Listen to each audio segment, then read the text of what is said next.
Hey everyone, welcome to another week of Conversations with Carly, and I'm really excited as always today to chat with Dr. Kathrine, or Kathrine McLeese. I hope I'm saying that right. Well, what I will do, I will bring Kathrine straight in. I am doing this a little bit differently. We are just going to go straight into the conversation, and actually, just to quickly say, I've been sharing it on my social media, although this will be in the future, is that I have been procrastinating about the name change of this season 2 of my podcast, which is going on YouTube, which is where you'll be watching it, possibly. Um, and I decided to go with Conversations with Carly, which is how you will now know it as. So, yeah, this changes things a little bit. This means I'm a lot more fluid. We can have a lot of more of a freedom in our chat, and I'm so excited about that. Always with a bit of an edge to it, so hopefully something that really you find valuable, if I can say the word. So do let me know what you think of the name, what you think of the conversations, and you know what, any conversations you would like me to have as well. Do let me know. Find me on social media and let's have our own conversation. Right, I shall bring Dr. Kathrine in, or I think it would just be Kathrine, but we'll bring Kathrine in and let's make this happen.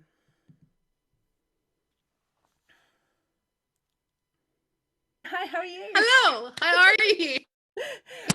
Honestly, me and tech, we never get on, and it's that thing, isn't it? Of just that moment, especially when it is sort of live as such, that it's just will it work, will it not? And we got there. But yeah, I'm so excited to chat about this. I was just sort of chatting, just doing a brief intro before I brought you on. That I've been waiting to have this conversation, and it's been a while, hasn't it, in the making? Yeah, yeah, we've tried, but like I said to you in our messages, when there's that much resistance, I get excited because I Oh, expect good things to come on the other side of persistence. So no yeah, pressure well, I'm then. excited. No No, no, pressure. no. I'm excited for where like it's a collaborative effort. You know what I mean? It's like, It no, is. no, no. This is not no pressure on you. No, I'm joking. Yeah, it is. We have been trying to. I think we're recording this in February, is it? Yes, February. beginning of It is February. Yeah, February 2022. Honestly, the dates are losing me. We've yeah. been trying to schedule this since about September, October, and illness and COVID. If you're watching this in future, hopefully that's a distant memory. All Yes. that has just prevented us from chatting, but we're finally here. And Catherine, I won't put you through the torture sometimes of introducing yourself and what you're about. But what I will say is it's interesting. We connected on through another coach, through Ruth Cudsey, the lovely Ruth, and you were having a conversation about, I think it's about white male patriarchy as such in the marketing world, wasn't it? Yeah, yeah. And yeah, go for it. So yeah, so that conversation was after several years of because my background obviously being a psychotherapist back in the day and then into sociology, so very very systemic. So I don't just ever just see you. I see you in your context. Like that's just what makes sense to me, that you don't exist in a bubble Yeah. and there's other things going on all the time. So that being the case, if we ignore those things, we're ignoring really important data. And for me, being in the online space for the online coaching world and online business space for over a decade, especially the last few years, I suppose as I became more uh, confident in my own what I was doing and what worked, even when it didn't align with the gurus, I started getting increasingly frustrated because as I was applying sociology and applying all that systemic goodness and seeing the results from my clients, and then going into courses and being, told this, that, and the other by people who were very much looking at an individual and from a particular perspective Mm. and not acknowledging those other perspectives, let alone factoring them in. And what I mean by that is, this, and I always talk about the 5 a.m. millionaire routine, like, don't get me started. That's fine. Well, it's too late. I'm here. Let's do it. It's uncensored. Just go for it. I mean, the 5 a.m. millionaire thing is great. Fine. If that suits and fits your whole life. Yeah. Now, if you are a white male with the privilege that comes with that, Yes. then perhaps that fits for you. If, however, you are a woman who, by the way, let me get my stats correct. According to the IMF, they do 3 times the unpaid and caring work, which is twice the childcare and 4 times the housework. And what the ILO in 2020 quantified as 4 hours 25 of unpaid care work every day on average for women versus 1 hour 23 for men, that's very different before we even start. Yeah. So that woman, say she is breastfeeding, say she has been up through the night with a 2-year-old that has had a nightmare or been whatever, Yeah. and so you haven't had the sleep that you need. You now face not just childcare, but also carrying responsibilities elsewhere with parents, for example, if you're in the sandwich generation. Yeah. And so now you go into this course where you are told this is all you need to do to be busting out the 6 and 7 figures. Yeah. Huh? Okay. Mm. I didn't get to sleep till 4, and you're telling me that if I don't get up at 5, that's a mindset issue, or I just don't want it badly enough. Yeah. I mean, I just don't have the words for that. Not in family friendly words anyway. And that is all. Wind her up and watch her go. Love it. I'm just literally winding, just waiting. Because like that's all. I mean, I'm just speaking from vampirically pale me. For those listening on the podcast, you can see I am the definition of white, like vampirically pale, right? Milk bottle. And and so I'm having this rant from my perspective, but also then going, you know what? Anybody who is not vampirically pale faces different barriers again, different obstacles that I, in my whiteness, don't have to face. Yeah. And if you're a woman and also not vampirically pale, well, then we just got a whole heady cocktail going on. So to me, it got to the point where I was like, this is spiritual abuse. Like this is gaslighting. This is spiritual abuse. Yeah. It's not okay. And that's not to criticize any of those gurus. So although I was on ranting about the white male guru paradigm in the coaching industry, it's never ever ever coming against an individual. It's coming against a system that those individuals themselves are subject to, are part of, and don't even realize how it is also hurting them, because this stuff doesn't just hurt women. My primary rant is around women, and that's because I work with women and I'm passionate about releasing women from that nonsense, and all those ties that do not serve us. Yeah. And come from culture, they're not God ordained, like, do you know what I mean? Like, they are created and socially conditioned into us, and they do not serve us.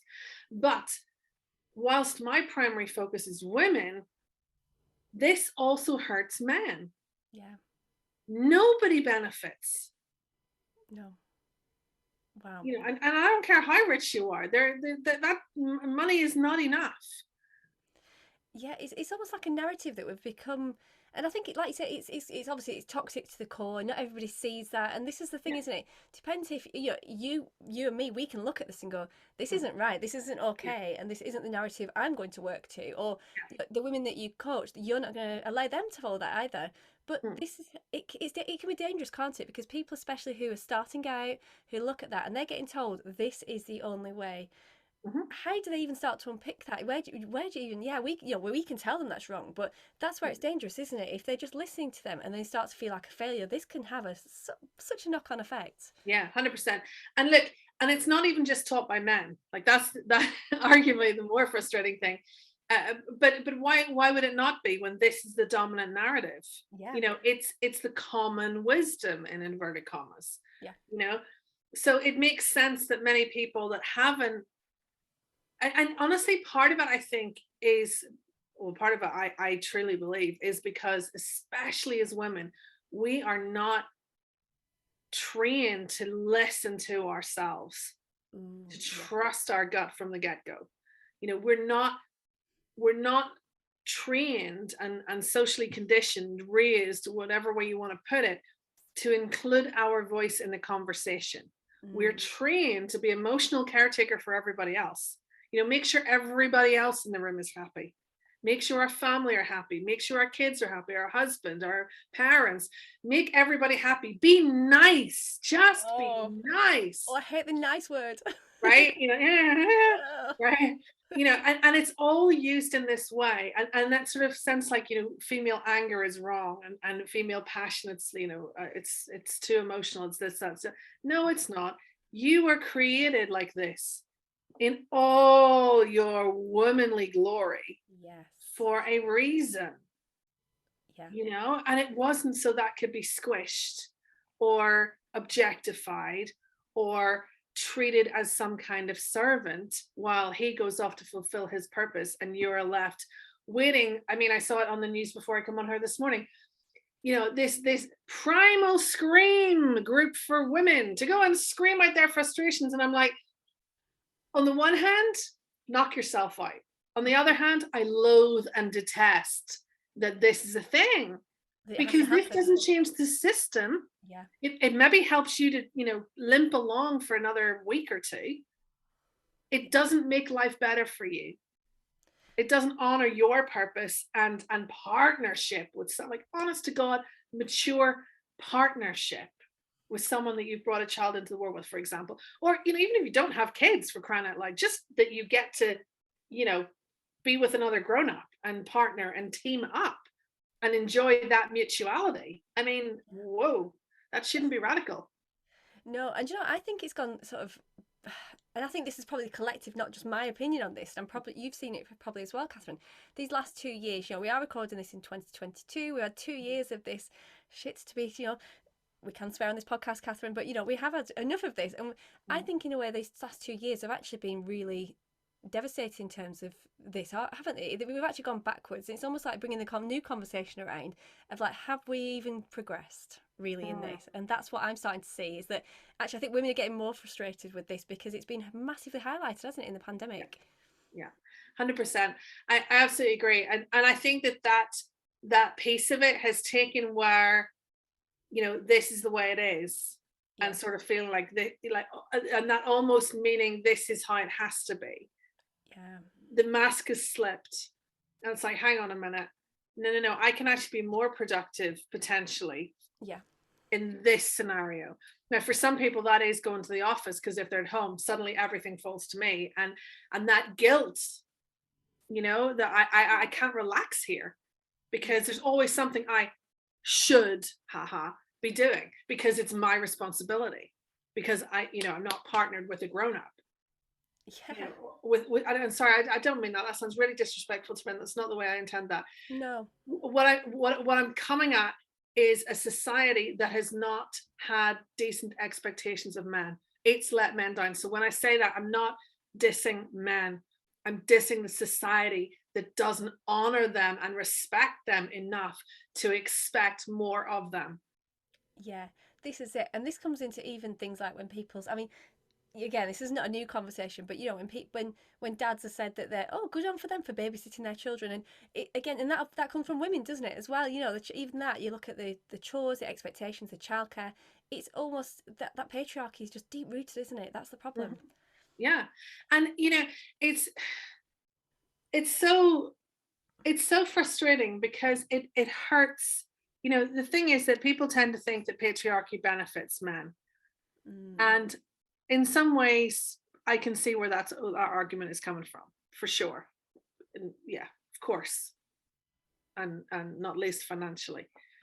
But there are also ways that it hurts in the emotional crippling of men, in the limiting of narratives for how to be a man.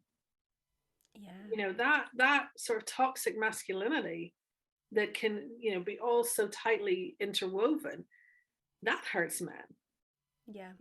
The sort of, oh, well, you're not emotional, you don't feel this deeply around grief, for example, around caring for your children, about worrying about your children when they're sick.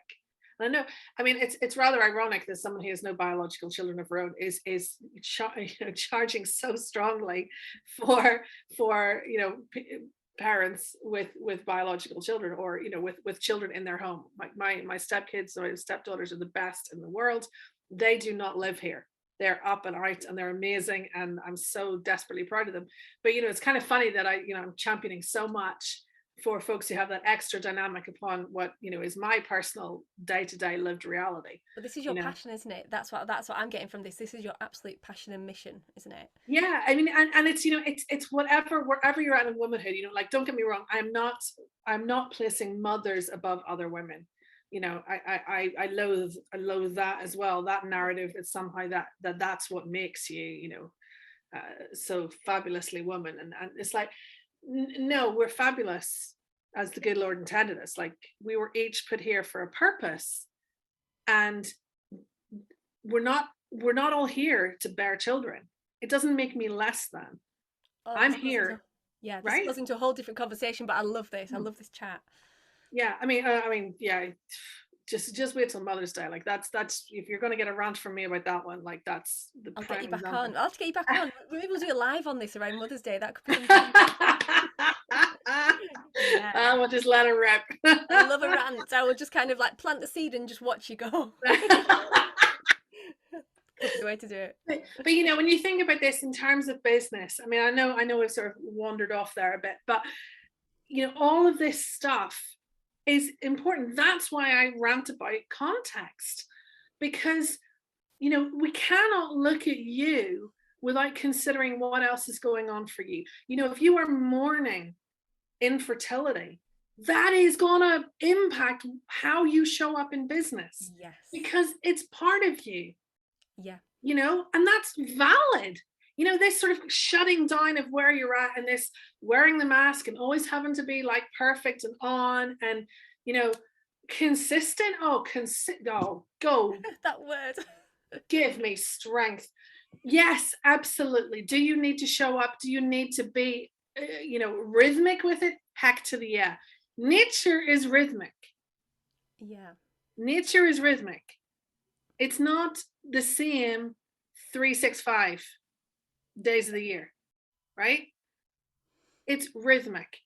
I can roll with us being rhythmic. And if we're in our summer season, then bloom. Bloom, bloom, bloom, bloom, bloom. Knock yourself out. Fruit till your heart's content, right? But you also need to chill the flip out and be dormant at times. Yes. Right? Yeah. I love this. Oh, sorry, go on. No, go for it. Oh, I'm talking over you. I'm getting quite excited about this because I just received a book actually called. Do you follow Kirsty Gallagher and the Moon Cycles? So Lunar Living, it's called. Okay. And okay. that just reminded me of something she says about the moon. A full cycle of a moon. It doesn't shine all month long. The whole cycle, it sort of retreats, doesn't it, and then shines bright. And just what you're saying kind of just felt like that a little bit as well. That I just love both analogies. I think it's true that. But how does that look? Because I know we're going out for one, and this is why this podcast now is called. I've just announced actually that I've been an hour about what to rename this podcast, and I'm calling it Conversations with Carly, because actually I've noticed that I like to go out for one because it, as you say, it all comes back together, doesn't it? It all affects when we are a personal brand, when we are showing up as ourselves. It's going to come, isn't it? It's exactly what you said. How do we manage that from your point of view? How do we, when we are showing up and that retreat phase, I mean, how do you personally manage it actually, Kathrine? That'd be a question. Yeah, so well, for me, I mean, I'm a Jesus freak, so let me just own that piece. So for me, my faith is front and center in that. And there's a passage, if you go and look it up in the Message translation, I'm actually the devil for reading it to people because it's just so glorious. And it talks about, it's Jesus going like, walk with me. Like, he literally is like, walk with me, learn how I do it, learn the unforced rhythms of grace. And it's like, oh my gosh. Like, if ever there was an antidote to hustle culture, and they talk about, Jesus talks about, my yoke is easy.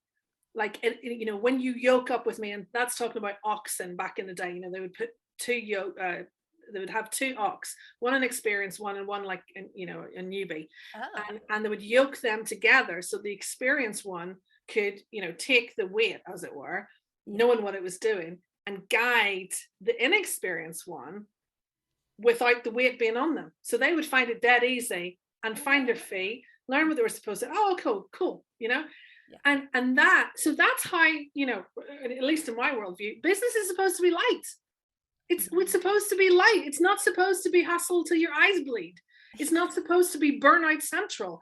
And yet we live in a culture where those are the norm. So for me, that's my guiding point. So like last time I did do, I traditionally have always hated launching, but my mentor was like, I think I'd want you to launch again. I was like, No. okay, fine. I'm And the same with launching.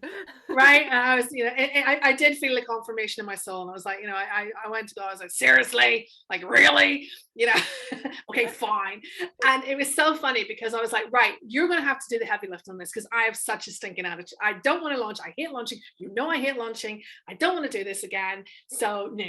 And we've just moved down, like we just literally moved a month before I was due to launch, right? Get that, because that's perfect. I mean, why would you not launch a month after you move into a new house? Of course you would. Perfect, right? So we just moved down to the sea. So I literally can see the sea from my office here. Oh wow. And so I honestly, I did do a sort of a rough workbook that was like, right, I can put that out there and I can go a lot of different directions with what I've put in there as a skeleton. And every morning I was due to go live. I was like, right, God, you better give me some because I ain't got nothing. Oh, really? Yeah. And I literally was like, open hands going, come on. Yeah. I need you because this was your idea. So you better show up or it's going to be a really short call. And I went paddling, like I was playing on the rock pools. I took my dog for more walks. Like I spent more time in the sea than I did in front of my computer. And when I showed up, it was like, wow, this is gold. Like, I mean, I'm learning, this is great. It was totally led. And then, and I stopped and I always, I'm like, right, folks, if you're going to launch, you need to allow time, not just for your build up and your runway and your, open cart week and blah, blah, blah. You better schedule downtime after.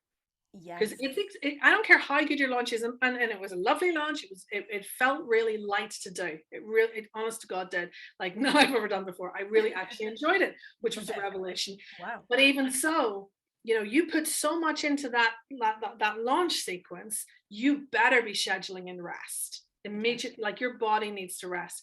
And so for me, when it comes to my rhythm, is like, am I still having fun? Am I doing things like, am I doing my spiritual practices that enrich my soul, and help me feel sane? Love it. Yeah, we need that. Do I still have time to learn and grow? Do I, what am I doing and why am I doing it? Yeah. I mean, that to what end? What's the point? Yeah.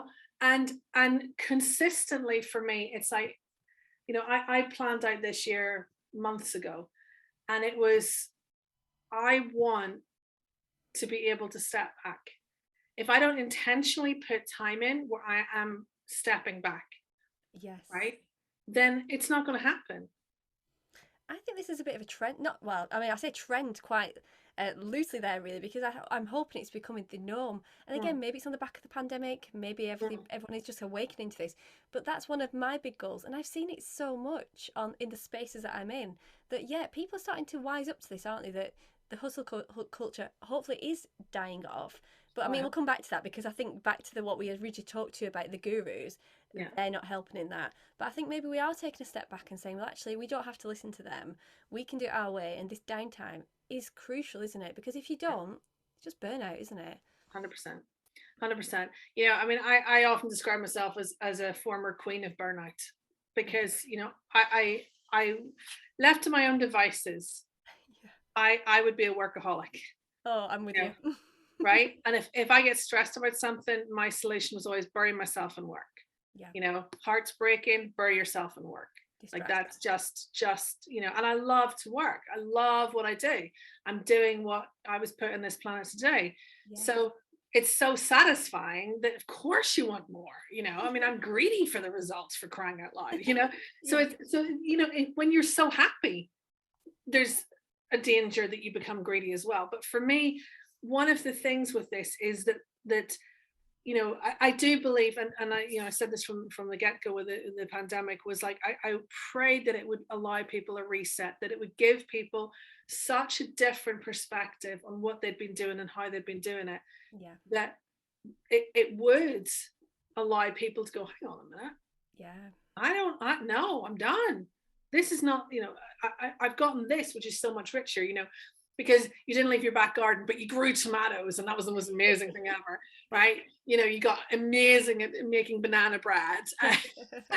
Whatever it happened to be that you were doing, those activities tended to, some of them were really quite present in Yeah. ways that you maybe hadn't allowed yourself to be, because the narrative was you should be busy, you should be productive. Oh, that word, Oh, right? write a book in lockdown. Oh, yeah, right. It's if all this stuff that if you were in a machine, then yeah, fine. Yeah. But it's not living. I mean, it's existing. It's contributing to an insatiable machine. And there's no sense in which anything in this current world paradigm is ever enough. And for me, that question of what is enough, are you satisfied? Are you able to be satisfied? Yeah, are you allowing yourself to be satisfied, isn't it? I Yeah. think that's the thing as well. But it's interesting, my perspective of this, actually, from back to your different experience in life of being a mum in the lockdown, in the first lockdown especially, was Yeah. actually my experience was totally different as well. And it's back to that expectations that we could put on ourselves. Like, I was seeing people that, I did have a podcast guest that had written a book, and you had mums that were doing these banana bread and growing tomatoes. But actually, for me, as a mum of three off school, Yeah. I didn't do so well. We're trying to run a business with homeschooling. Actually, my mode was survival, and that's again back to that Exactly. expectation that you're looking online. That's a dangerous world. Comparing yourself again, and that expectation then from, I don't know if it's societal or whether it's ourself at that point. But yeah, just a side note really Exactly. there, different experience. And it's Yeah. only now that I'm starting to kind of, now they're back at school, and I know schools are hopefully staying back open. That's where my reflections come in, and this is where I'm starting to take my time. So I think it's been at different stages for different people, isn't it? Absolutely. And that, you're absolutely right. I mean, that homeschooling piece Oh. really flagged up how Mm. much weight is often you may be trying to carry versus your other half. And that's not to criticize them, because oftentimes they're maybe the breadwinner. Yeah. And unfortunately, that in our society, it brings its own assumptions and narratives and all the rest of it. Plus, the cost of living is going up. So there's practicalities in the midst of that as well. So I'm never trying to be pie in the sky about this. And I do not for 1 minute. I mean, the whole premise that I'm saying is that one size does not fit all, Yeah. and that you need to look at your context and what makes sense for you in this season, right? Yes. Because that's going to change. But whether you like it or not, the season you're in right now is the season you're in right now. The age your kids are, or any listener, or any watchers' kids are, that's changing by the day. As you know, if you have to keep buying them new school clothes, like they sprout overnight. They change. They're what they're capable of, their independence, all of that stuff. And I know you maybe don't want to go there, but the phases change. And the point is just look, honor the phase you're in. Honor, because to me, purpose, like often when people talk about purpose, they're talking about like what makes you money, what brings in the dollar bills. No, your whole life is purpose. You got 3 kids, those are purpose. Yeah. You are keeping alive human beings, which is miraculous in itself. I know that doesn't get acknowledged, but it's flipping miraculous, right? You are raising the next generation. You are passing the baton. You are fueling those kids with knowledge and characteristics and values that they're going to take out into the world. Yeah. Like, forget anything else you achieve. That's massive. Yeah, but that's hard. That was a hard transition, actually. Again, we're going off on different conversations, which is what the podcast is all about. But I really struggled in the early years because for me, my mindset was very much my number one value is freedom. I'm very free spirited. I love just that freedom to do what I want. I'm obviously, as an entrepreneur, you'll know it, Kathrine. We don't conform. We do what the hell we want. And suddenly to be sort of a mum with 1, then 2, then 3 children, it was almost like I was fighting that. So actually, I love your perspective on that, because honouring and accepting and honouring and embracing the season that you're in, whether it is phases of the moon, whether it is time of the month for us ladies, whether it is season just for ourselves. I struggled with that, and it took me a long time. And I'm just thinking, anybody watching or listening that does have young children, or it could be elderly parents. It could be just things in your life that actually frustrate and almost feel like a bit of a, oh, I don't want to say sort of inconvenience, but sometimes it can feel that because it's stopping you from doing exactly what you want to do this side. But I love the idea that actually that is a huge achievement in itself, isn't it? Juggling life is an achievement, isn't it? It is. It's all purpose, and I think the frustrations that come with that are, we live in this context, this culture, where the only things that are seen to matter are the things that make money. Yeah. So your family, you're carrying responsibilities, your downtime are distractions, are mindset issues, are extraneous details that somehow shouldn't get in the way of your main purpose, which is to make money. Yes. And that's crap. It's absolute. It's a life from the pit of hell, in my opinion. You know, Yeah. your whole life is purpose. So if you are not able to, for the people that matter to you, right, the values that matter to you, if those aren't being embraced, you're never going to be happy, no matter how much money you make. Yes, and that can make like almost can feel a bit empty, can't it? I've kind of probably witnessed moments of that. I can relate to that so much. Well, this is what I'm talking about, the detoxing from social conditioning, Yeah. because so much of this we don't realize is driving us and is making us miserable, right? Because nobody's ever come up to you and gone, did you realize that, here's how you were socially conditioned to feel bad about caring for your parents when they need it. Yeah. Here's how you were trained that you are not enough when you prioritize your kids over your business, Ooh, yeah. right? Yeah. Any wonder so many of us struggle. We've never been taught this piece because we're taught as if we exist in a bubble. We're taught in this individualistic manner. It doesn't work because we're not individual. I'm sorry, we are individuals, but we don't exist in this earth, in this planet, Mm. as individuals. Individualism, I mean, oh, there's another It's another episode. individualism. Yeah, it doesn't. Yeah, I've got a whole series for you. It's fine. Individualism doesn't work because we butt against others, whether we want to or not, however casually. And we've seen this again with the pandemic, and that. But for me, that piece of that purpose, this is why I'm so passionate about what I do, because the lack of knowledge around this, through no fault of their own, Yeah. is making women miserable and feel less than, feel like failures when they're triumphing, just not in the ways that society likes to applaud. Oh, yeah. And that even brings us back full circle in a way to that initial conversation about, as I'm listening, the word privilege is coming up again. Mm-hmm. All these different privileges that, for a white male, and it is not, we're trying to not generalize white males. And it's that thing, is it, of not all men came out, and we're trying not to, but that is the highest form of privilege, that they're not having to think about even these things that we're having to think about, these expectations. And like you say, it then filters down to women that aren't, like you say, I liked what you call it. White, was it vampirous? Empirically white. That's it. Yes, I love that. And you can see how it can kind of goes along the scale there. Because I mean, even if this almost like brings me back as well. There's one sort of guru that I'm thinking of that was actually, I can say it because my old podcast I think is gone into the abyss now. So it was actually a guest, and I think we've had this conversation, Kathrine. And this just reminds me of that he actually said, and I used to be quite a fan, and until he said this one, it had this one post that got deleted because he must have got a lot of backlash. It was about that nearly 99% of the guests that let him down are female. Discuss. It was that sort of post. And it was in the middle of the pandemic. It was homeschooling. It was all these things that we're talking about. And I think he got said the backlash for it. And it got deleted. But that really, I just switched off then. I was quite the fan, and I thought, no.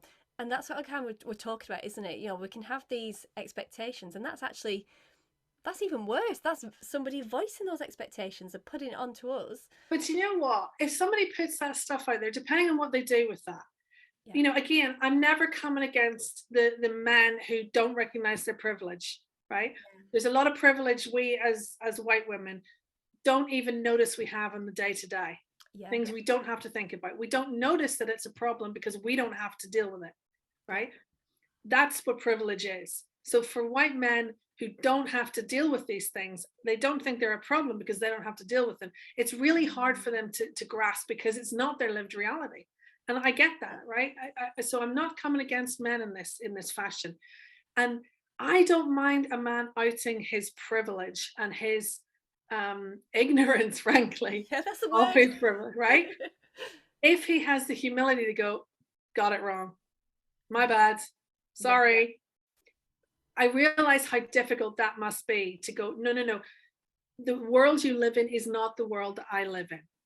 You know, yes. and I love one of my favorite books, The Gift of Fear. I just love this book, and Gavin Ooh, de Becker, there we I go. I love. I'm a bit of a book obsessive, so yeah, you'll have to give me all the details on that one. Okay, Gavin de Becker, The Gift of Fear, and he talks about the difference, and he talks about men and women living in different worlds. He says men fear women, women embarrassing them, humiliating them, something like that. I'm mangling the quote, but you get the sense. So Yeah. that men fear women humiliating them, embarrassing them, whatever. Women fear men killing them. Oh my goodness, this is very on topic at the minute, isn't it? But yeah, wow. Right? And that piece, it's an excellent book. He writes fantastically. It's very considered. It's not dramatic or let's pitchforks after men. It's none of that nonsense, because that's not what it's about. It's about building a society that actually works better for everyone, and that does not limit men as much as it doesn't limit women. Yeah, and I love that. Just as you said, he's acknowledging his privilege there, isn't it? That he's actually saying that he accepts and he acknowledges that women live in that fear, and that's what we need to kind of see, isn't it? In general of society, I guess that just that understanding, because I hadn't thought of it like that about the white male privilege. That actually they don't might not necessarily know it's from that place of privilege. No, no. And so, it's not, like I say, and I cannot say this enough, it's not about being down on men. Yeah. It's not about being like, oh, women are so much better. No, they're not.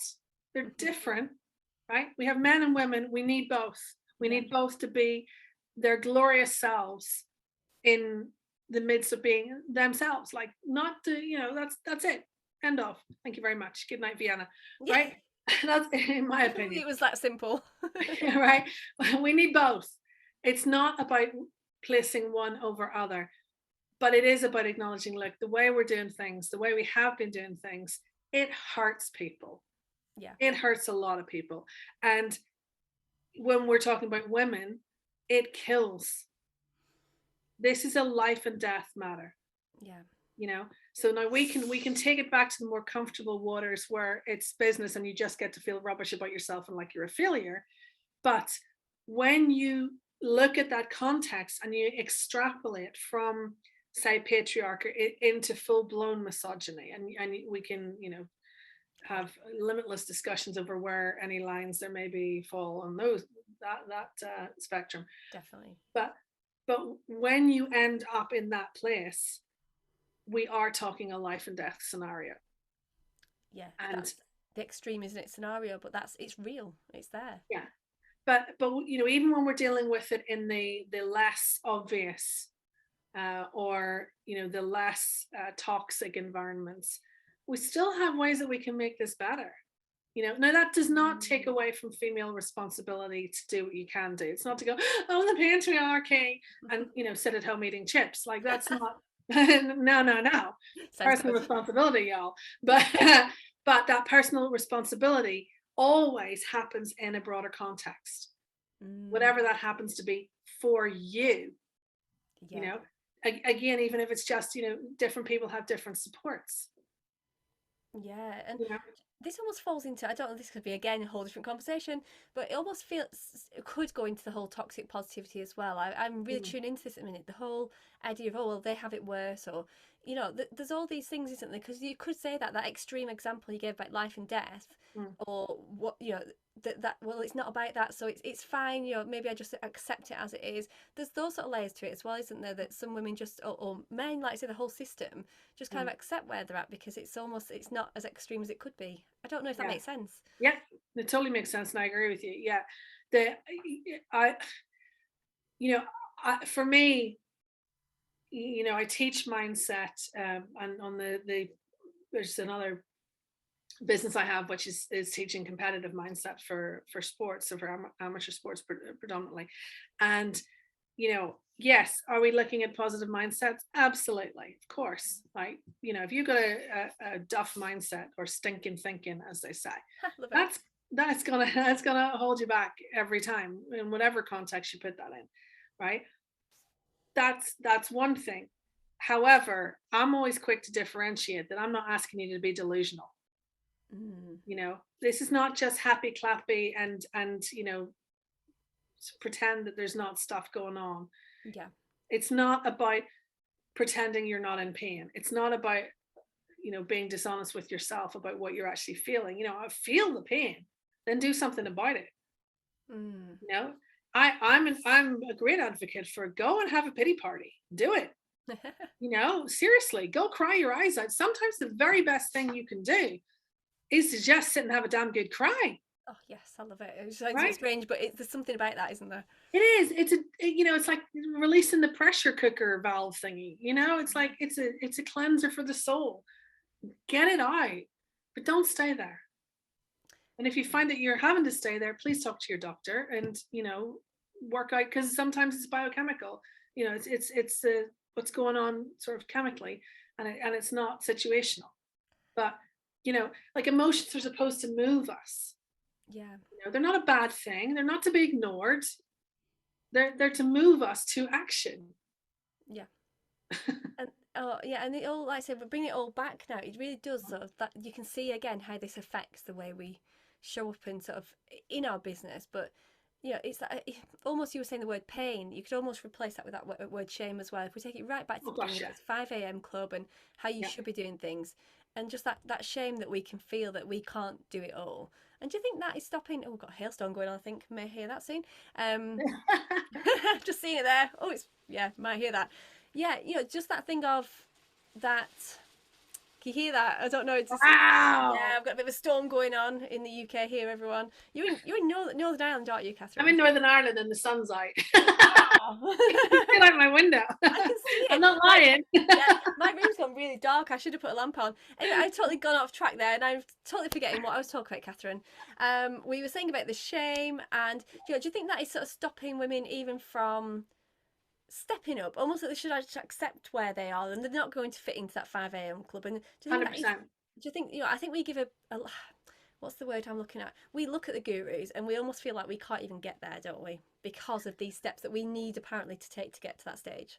Yeah, I think that you're absolutely right. For sure, shame is such a it and shame is often used in marketing Yes. Oh, to push people. And I've my never been rant. If we start, this could be my rant, Kathrine, but I won't. I can't be dealing with that. I really, but what we don't get in those paradigms is the invitation to consider what to me is my favorite question, which is to what end? Ooh, yeah, Why do you need a six-figure business? yeah, Why do you want it? What's going to be different? What's going to be different at seven figures? Who do you think you'll be? yeah. What will you not have to face? What are you running from? Oh, I love No, it. because we're not always running to, we're often running from. Yeah, So when you say, I need to do this launch and that launch, to what end? What's the point? yeah, Why? Because that guru told you so. Look, that might be right for them. That's maybe the route that they went to get to their first seven figures. Okay, cool. But what's the profit margin on that? mm, What are they actually taking home? Now, maybe they are, and that's great. But my point is not to doubt any of the gurus. My point is to go, are you asking the questions? yeah, Are you, and again, my background in research and that is going to come back to, like I would a research article, no matter how peer reviewed it is, going, what are you taking for granted? What are your assumptions? What are you not saying? yeah, Is this the right model? Does this make sense for me and my life at this stage? It might make sense for you 2-3 years down the line. Doesn't mean it makes sense for you right now. yeah. It's almost just it. Do you know what, it's always what I always kind of say. Actually, I always say it all starts with you with a little strategy too in business and brand Yes. terms. But I think it always comes back to that place, doesn't it? Of just knowing you and where you're at, and almost putting the blinkers on and not really taking the gurus and everything too seriously. It's just focusing on you, isn't it? And I mean, hey, let's go wrap that up there. I think that's a really nice place to stop. But I'd love to know your thoughts on that, Kathrine. Just the first steps we can take to that, to putting those blinkers on and pulling it back to make it about what we want, our purpose. Okay, so you're going to have to indulge me a second. So my starting place for this is obviously comes from my faith. I believe that you are not an accident, right? There's plenty of accidental parents in the world. There are no accidental children. Ooh, yeah. You were purposed. You were created. You were put here at this point in history. The person you are with the gifts and strength, even some of the fallibilities, right?